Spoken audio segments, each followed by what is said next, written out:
Today's episode of Voiced is from Pro Revenge by a user and is about a high school student's battle against a cruel teacher who seems determined to ruin her future. But everything changes when she fights back. Stay tuned to find out how she claims her victory. Subscribe if you enjoy. I don't know if this is professional, but it is certainly more than petty. In high school, 10 plus years ago, I was quiet and attentive in class. Teachers liked me. I wasn't popular, but I had good friends. I say all this to explain that high school was relatively calm for me. I played sports, was on the student newspaper, and got decent grades. However, that all changed my second semester junior year. I've always been a voracious reader. My freshman English teacher recommended I move up to the honors English track, so I did for freshman, sophomore, and the first half of junior year. Then I was put into classical literature my second semester junior year. I've always loved Greek and Roman stories and had already read your typical high school classical reading list on my own. I didn't mind reading them again until I met Miss Umbridge. She put on a sweet facade, but she was downright evil. She also decided she hated me. I still do not know why or what transgression I committed, but she hated me. I assume it was my habit of sometimes nodding off in classes. At the time, I had undiagnosed thyroid issues and was getting up at 5 a.m. for swim practice. I say sometimes because it happened maybe twice a month total between all 8 classes. I don't remember nodding off in her class, but it could have happened. Anyways, her class was 50% essays, written reports. The rest were random quizzes and a couple tests. I was on the student newspaper, and I was a decent writer. I wasn't worried about maintaining a B or up. We wrote our first paper, and I got a D. I was shocked. The only class I struggled in was chemistry, and still my lowest assignment grade was a C. After class, I asked Miss Umbridge what I did wrong because her notes were minimal. She told me my assessment of the material was uninspired. Okay, can you direct me to an example of an inspired assessment? Come back during study hall.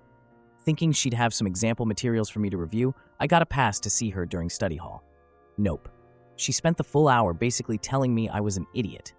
I remember leaving and crying because she didn't tell me anything constructive. My friend, the eventual valedictorian, offered to help me on my next paper. My friend and I spent hours on my next paper. She never got below an A- on anything. I got another D. My friend was furious. She took it to her advanced placement English teacher and asked him to review it. She said she was entering a writing competition and wanted advice. He said it was great, her typical A+ work. My friend, quicker on the uptake, asked me for a copy of my original assignment. She asked her advanced placement English teacher to look it over too, and he said she should enter the first one. This one was still good.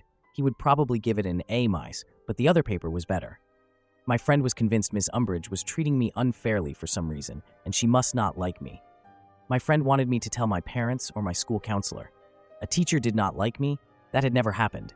Sure, they did not all love me, but none had actively disliked me. I decided I would try one more time, but this time get Ms. Umbridge to help me. Despite the previous horrors of spending study hall with Ms. Umbridge, I went to her office during study hall 3 times before the next paper was due. She reviewed the paper and gave me tips on revising it each time. She did this in red pen. I took notes. By the time the next paper was due, I had 3 revised versions with her notes in red ink on each one. I got a D+. She smirked and congratulated me on my improvement. I was done. My friend was right.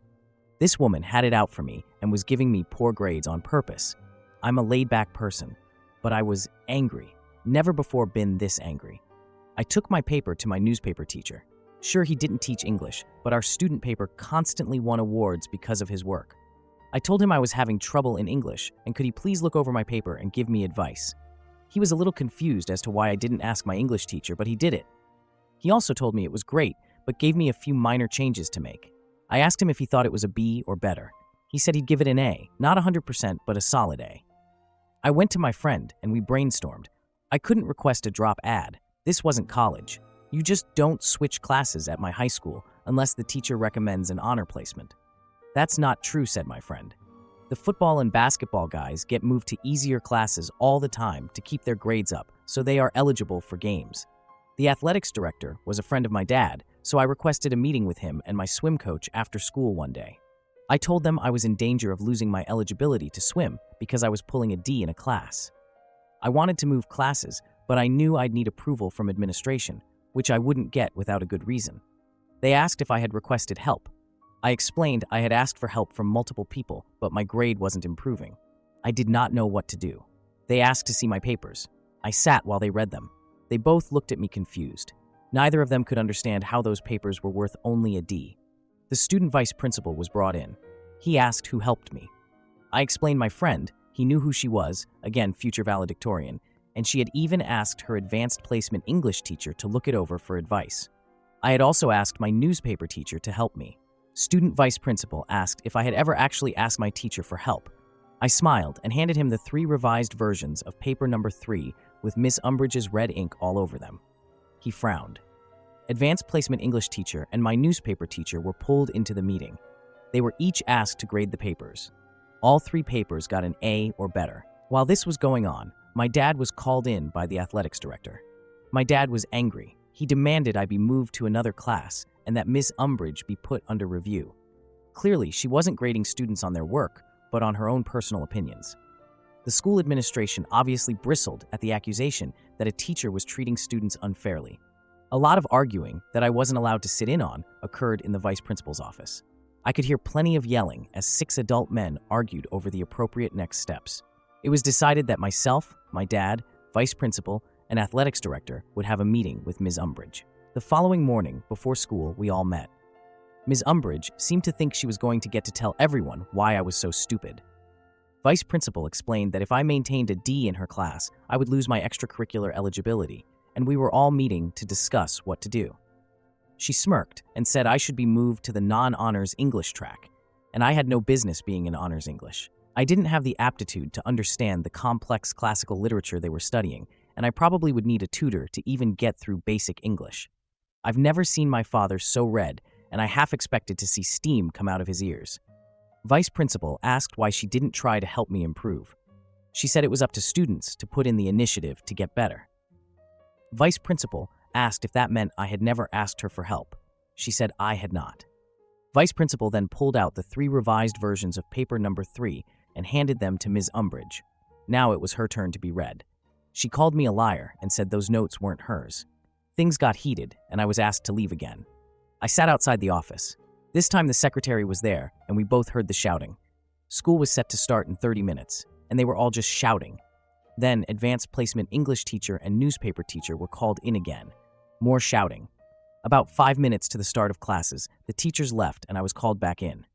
If looks could kill, I'd have died then and there when Miss Umbridge walked out of vice principal's office. I was being moved to basic English effective immediately. My current grade would not carry over. I would not need to make up any past assignments. A new teacher would be instructed to grade me only on the assignments going forward. My new English teacher, Miss Honey, ended up being the English department head.